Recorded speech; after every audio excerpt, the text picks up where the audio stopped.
Assalamu alaikum wa rahmatullah. Alhamdulillah Rabbil Alameen. Another reminder from your brother today.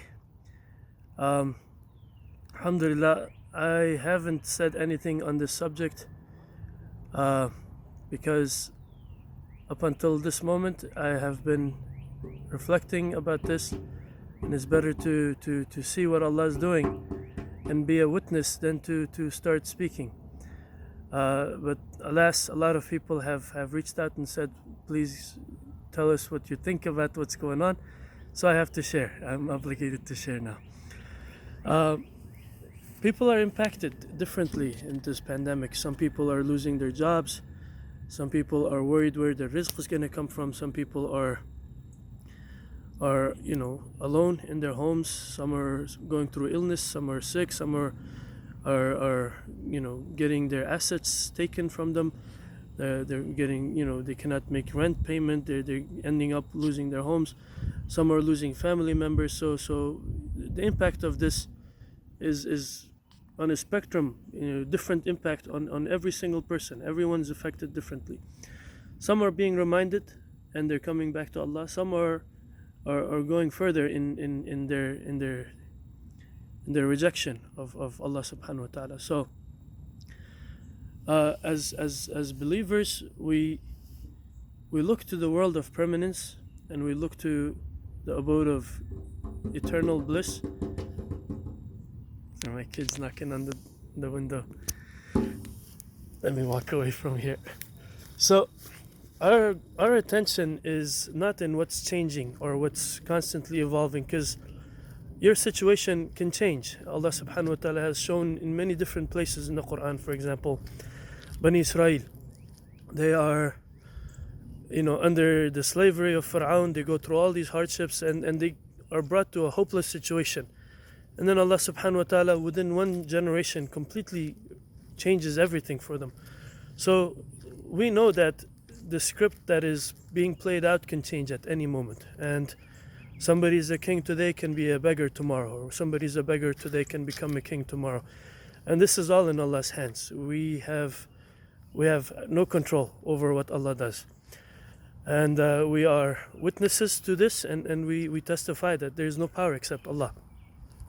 So when you see these changing events, changing circumstances, Allah subhanahu wa ta'ala has taught us in the Quran not to get caught up in all of this. Because if you go down the rabbit hole of what's going to happen tomorrow and wonder what's the future going to be like, where am I going to get this, where am I going to get that, if only I had done this, or if only I had done that, it's a very dark place to go to. And the Prophet ﷺ, he told us, like, if only, this is something that a door that shaitan enters from, regretting over the past decisions. Somebody could have said, oh, you could have done this and you could have done that to avoid, like, if it happened, it happened. There's nothing you could have done about it.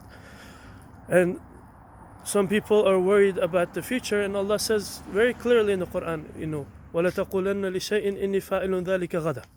Period. That's the end of the ayah. Don't say, I'm going to do this tomorrow. In other words, don't talk about the future, don't think about the future.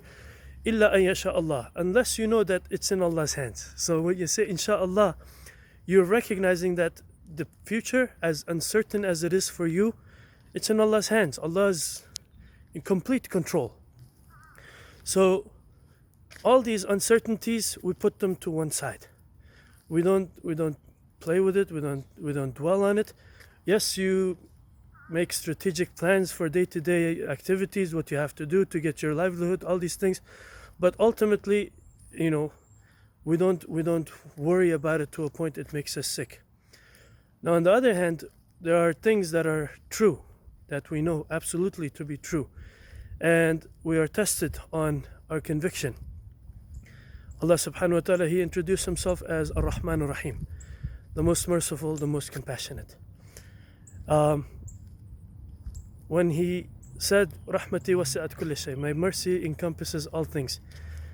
Do you not think that there is Allah's mercy in all of these events that's happening? Do you not think that Allah subhanahu wa ta'ala has a beautiful plan for everybody that's being impacted by this? Of course, the reality is nothing can happen without Allah's power, and nothing can happen without Allah's permission.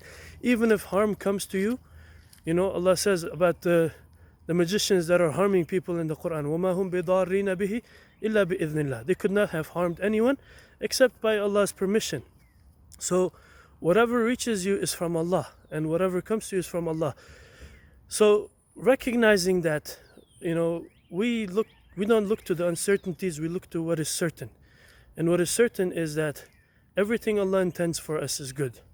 And everything Allah does is good, because Allah is good. And our Prophet ﷺ, he gave us glad tidings about people who live through plagues. He said, if you find yourself in a plague, as long as you meet these conditions, you have the reward of a shaheed. If you stay where you are, no one comes in, no one goes out, meaning the whole quarantine thing that we're going through. And you have patience.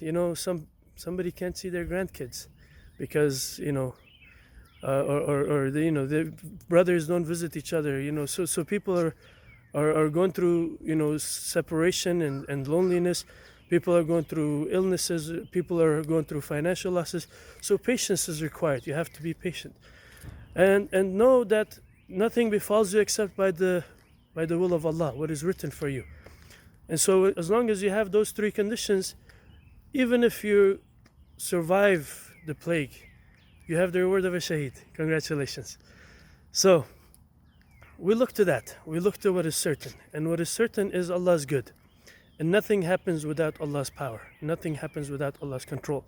Now, forget about how small this virus is, or how big of an impact it had, and all these other things. Do you think it could have happened without Allah? Think about it. And do you think Allah doesn't know what every person is going to be impacted like? What every life is going to change like? Do you think Allah is not aware of it? La ilaha illallah, right?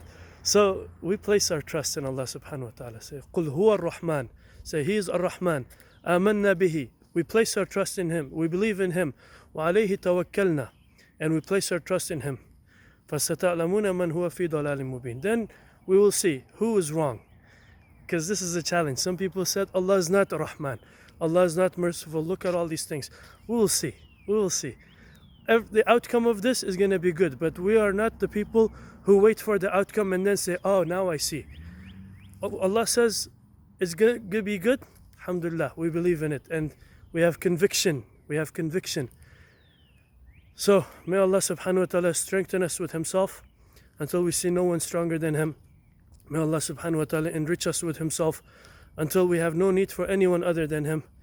And may Allah subhanahu wa ta'ala keep us and our hearts alive, and always bestow His mercy upon us and protect us and our loved ones, protect all of you and all of your loved ones. Assalamu alaikum wa rahmatullahi ta'ala wa barakatuh.